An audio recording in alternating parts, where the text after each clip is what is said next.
வணக்கம் நண்பா. இன்றைக்கி நமக்கு எங்கே டூட்டின்னு பார்த்தீங்கன்னா, நம்ம பக்கத்து ஊரான அடாபுட்டு வண்டி தாங்க ஓட்ட போகிறோம். அதுக்கு பக்கத்து ஊரான பவுத்திரத்தில் ஏதோ புதுசாக வாட்டர் கம்பெனி கட்டுறாங்களாம். அந்த வாட்டர் கம்பெனிக்கு புதுசாக ஈபி லைன் இருக்கணும். அதுக்கு ஒரு 10 கம்பம் நடணும்னு சொல்லிட்டு ஓனர் ஃபோன் பண்ணார். தம்பி ஈபிக்காரங்க வர லேட்டாகவும் ஈபிக்காரங்க வந்தோடனே ஃபோன் பண்ணுறப்பா, கொஞ்சம் வந்து இந்த 10 கம்பம் மட்டும் நட்டு கொடுத்துட்டு போப்பான்னு சொல்லிட்டு சொன்னார். சரிங்க நான் வரேன்னு சொல்லிட்டு அவர்கிட்ட சொல்லிட்டேன். அதுக்கப்புறம் ஈபிக்காரங்க வந்துட்டாங்க. அவங்க வந்த பிறகு ஃபோன் பண்ணி தம்பி வந்துட்டாங்க கொஞ்சம் வாப்பான்னு சொல்லிட்டு சொன்னார். சரின்னு சொல்லிட்டு நம்மளும் வண்டி எடுத்து கிளம்ப ஆரம்பிச்சிட்டோம். வண்டி அடைக்கிற மாதிரி இருந்துச்சு.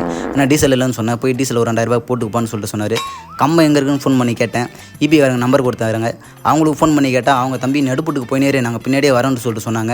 அவங்க கரண்ட்டோட பயங்கர ஸ்பீடாக இருக்காங்க. நம்ம பார்த்து அவங்க வந்து நின்ட்டாங்க. அங்கே போய்ட்டு பார்த்தா அந்த அண்ணன் ரொம்ப புதுசாக இருந்தார். ஏன்னா இந்த பக்கத்தில் வேலை செய்கிற எல்லா ஈபிக்காரும் எனக்கு தெரியும். இந்த அண்ணன் புதுசாக வந்துருக்கார் போல். இவரு நம்மளை பற்றி தெரியல. இவரு நம்மளுக்கு வண்டி ஓட்ட தெரியாதுன்னு சொல்லிட்டு அந்த கம்பத்தை எப்படி எடுக்கணும்னு சொல்லி கொடுத்துருந்தாரு. சரின்னு சொல்லிட்டு நானும் தெரியாத மாதிரி காமிச்சின்னு கம்பத்தை அவர் சொல்கிற மாதிரி எடுத்திருந்தேன். ஏன்னா அவர் சொல்கிற மாதிரி நான் செய்யணும். ஓனர் ஃபோன் பண்ணி என்ன போவோம் ஆப்ரேட்டரு நான் சொல்கிறது எதுவுமே செய்ய மாட்டேன்னு சொல்லிட்டு சொல்லுவாங்க. அதனால் நம்மளுக்கு அந்த வேலை தெரிஞ்சாலுமே பார்ட்டி ஐடியா சொல்லும்போது அவங்க ஐடியா எப்படி வேலை செஞ்சுட்டு போயிடணும். அப்போ தான் பார்ட்டி நம்மளை குறை சொல்லாமல் இருந்துருவாங்க.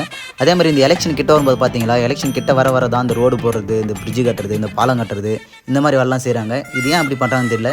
இது வந்து எலெக்ஷனுக்கு முன்னாடியே செஞ்சிருந்தாலே நல்லா தான் இருந்திருக்கும். எலெக்ஷன் போது மட்டும் ஏன் அப்படி பண்ணுறாங்கன்னு தெரியல. உங்களுக்கு தெரிஞ்சுனா மறக்காமல் கமெண்ட்டில் சொல்லிட்டு போயிடுங்க. அதுக்கப்புறம் நம்ம வேலை பார்க்க ஆரம்பிச்சிட்டேன் நண்பா. அந்த கம்பத்தை தூக்கி நிற்க வச்சுட்டேன். பக்கத்தில் இன்னொரு பள்ளம் போட சொன்னாங்க, இன்னொரு கம்பனாட. நான் கூட அந்த இடத்துல ட்ரான்ஸ்ஃபர் வரும்னு நினச்சேன். பார்த்தா அந்த கம்பம் இந்த கம்பத்துக்கு சப்போர்ட் கம்பமா. இந்த மாதிரி சப்போர்ட் கம்பம் எதுக்கு நடுறாங்கன்னு எனக்கு தெரியல. உங்களுக்கு தெரிஞ்சுனா மறக்காமல் கமெண்ட்டில் சொல்லிட்டு போயிடுங்க. இதுக்கு முன்னே ஈபி கம்பம் ஏறவங்க ரொம்ப கஷ்டப்பட்டு வருவாங்க. இப்போ அப்படி கிடையாதுங்க. காலைல சப்பல் மாதிரி ஒரு மாட்டினே ஜென்னு ஏறி போயிடுறாங்க. அதுக்கப்புறம் பக்கத்தில் வந்து ஸ்டேக்கு வந்து ஒரு பள்ளம் போட சொன்னாங்க. ஸ்டேக்கு பள்ளம் போட்டு கொடுத்துட்டேன். அதுக்கப்புறம் ஸ்டே கம்பி நட்டு விட்டாங்க. அப்படி இப்படின்னு எல்லா கம்பத்தையும் நட்டு முடிக்க சாயந்தரம் 4:30 மணி ஆச்சுங்க. அப்பாடா ஒரு வழியாக எல்லா கம்பத்தையும் நட்டு முடிச்சிட்டோம். வீட்டுக்கு கிளம்பலாடா சாமின்னு சொல்லிட்டு உட்காந்து இருக்கும்போது தம்பி ஒரு இடத்துல மட்டும் லென்த்து பத்தல, இன்னும் ஒரே ஒரு கம்பம் மட்டும் நடுணுப்பா சொல்லிட்டு சொன்னாங்க. ஆனதாச்சு போனது போச்சு. இந்த ஒரு கம்பம் தான் நான் நட்டு விட்றேன்னு சொல்லிட்டு அந்த ஒரு கம்பத்தை எடுத்துன்னு வர போயிட்டீங்க. நம்மளுக்கு 10,000 உறவுகள் வந்திருக்காங்க. நம்மளுக்கு 10,000 ஃபாலோவர்ஸ் வந்தால் நம்ம ஒரு பொருள் கிவ்அவே பண்ணுறோன்னு சொல்லிட்டு சொல்லியிருந்தோம். அது என்ன பொருள்னு தெரிஞ்சுன்னா மறக்காமல் கமெண்ட்டில் சொல்லிட்டு போயிடுங்க.